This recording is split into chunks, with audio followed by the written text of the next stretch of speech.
Good morning, everyone. Guys, yesterday, and this is not financial advice, guys, yesterday in the stock market, it was absolutely carnage.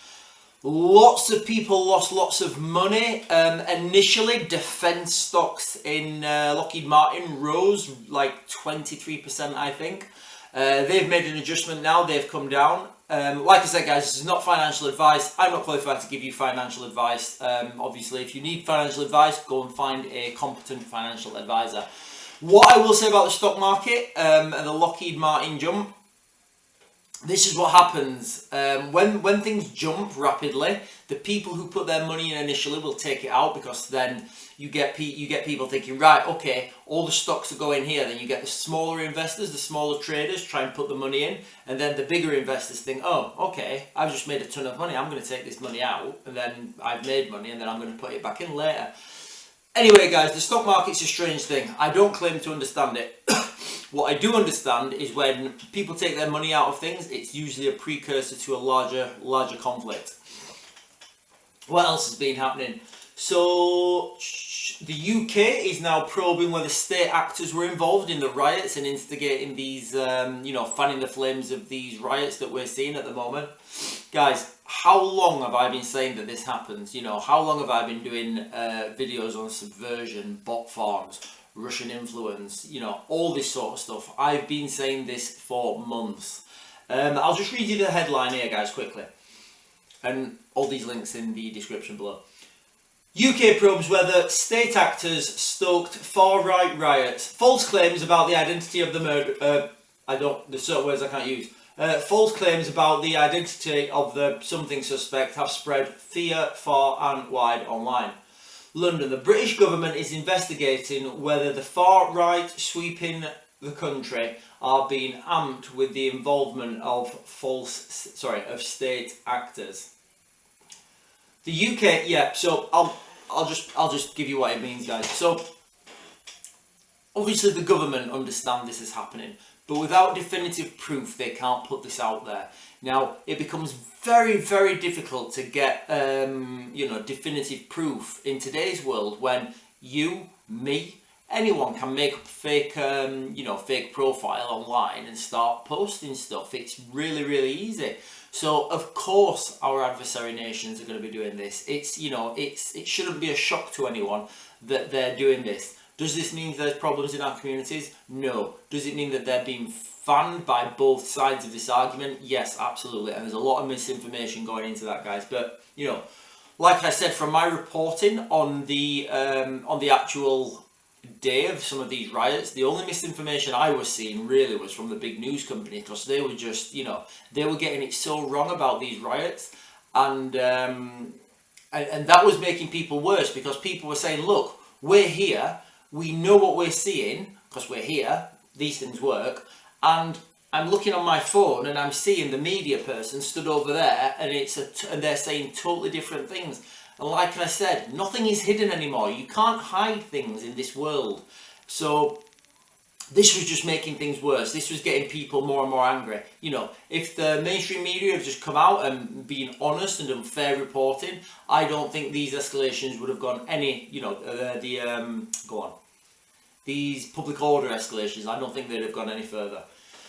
What else, guys? In other news, yeah, so while there was this, yesterday, while there was this fall in, while the stock market was crashing, there was a huge outage over, again, link in the description. Users of online trading platforms report outages as Wall Street meltdown ravages stock market. So can you imagine, right, if you was like, not one of these big company investors who do it, as like, who have millions or billions of dollars. Can you imagine if you was like one of the smaller investors who just got maybe, I don't know, $1,000 or something, or £1,000, and you've got it on one of these apps, and you're like, oh my god, it needs to get out, and you're trying to get your money out, and the app breaks.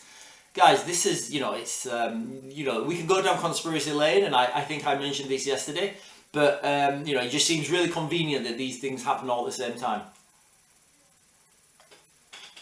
Sorry guys, I'm not caffeinated this morning. Right, this is the interesting one. Now, as we're seeing these tensions build up in the Middle East, and I've said, I think there's a really high likelihood this will happen on or before Friday.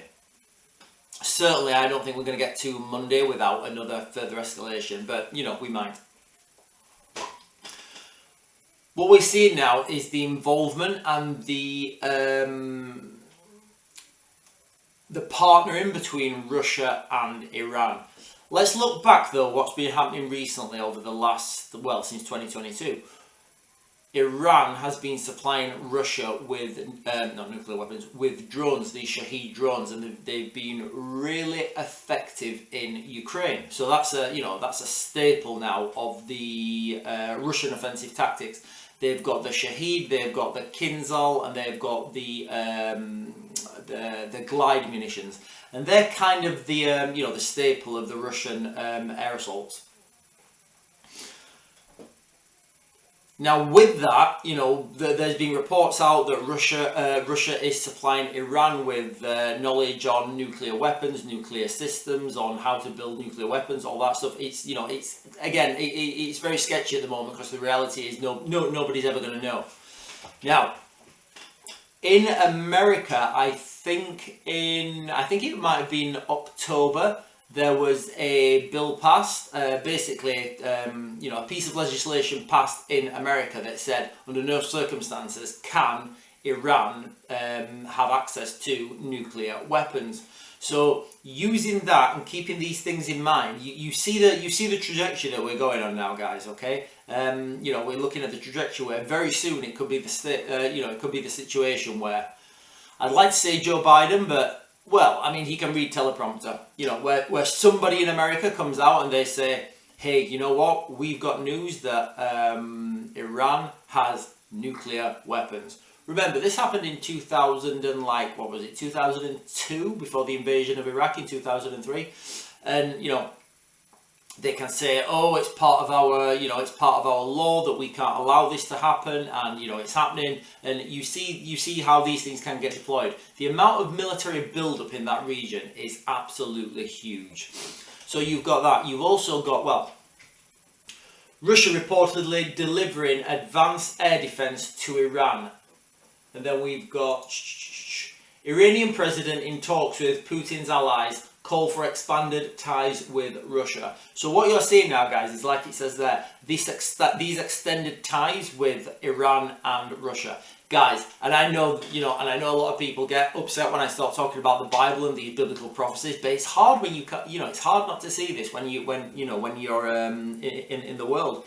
So in the Bible, it says that, you know, it sets out the outlines of the end days, and it's quite clear. It says when, you know, when Russia attacks Israel, then that will be one of the signs of the end days. And what you're seeing now is a legitimate pathway for that actually to be happening in real time. You know, Iran's old name is Persia. If you want to go and, you know, look up, reread things and look about Persia in the Bible, and, you know, look at all the stuff that's said there. So that's the reality of the situation of the ground, guys. All right, I'm going to cut this now, guys, because I am 100% confident more stuff's going to be happening today. You've got the spat between the British Prime Minister and Elon Musk. I mean, I can't believe this is happening. I think he's got some South African heritage. I don't know if he could. I don't know.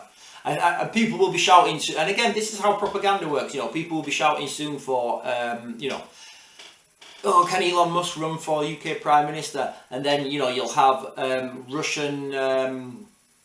you will get Russian state media commenting on this now, say about things in the UK and talking about things, and this is all fanning this flame of division, which is exactly what a hostile nation would want before they did a large move, a large attack, you know, a big movement. This thing in the stock market, guys, it's a precursor to what's happening now. Obviously, there's people saying it's because of what happened in Japan and them raising their interest rates.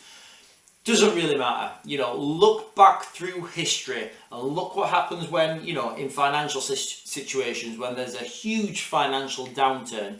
These things almost always, in fact, I can't think of, you know, you can go all the way back to Rome, I mean, literally the same thing happened with Rome. They tried printing more money, and you know, what do they call it now? They don't call it printing more money. They call it modern monetary theory. Yeah, that's it. Modern monetary theory. It's just basically printing more money, and it's like, well, yeah, we know we've got massive debts. We're just gonna keep printing more money and see what happens. That's what the Romans tried, and it didn't work for them. So I don't know what's going to happen here, guys. All right, but yeah, we're heading on a trajectory now, guys, for a huge, something absolutely huge. I'm confident it's going to come this month. It might not. It might be a little bit later. But for the reasons I've said in previous videos, kids are off school, harder to deal with things. You know, let's not forget that Andrew Bridgen, when he did his video and I jumped all over it, I said, guys, look at this video. This is what, you know, and this is at the time he was a sitting member of Parliament. Guys, wild stuff ahead.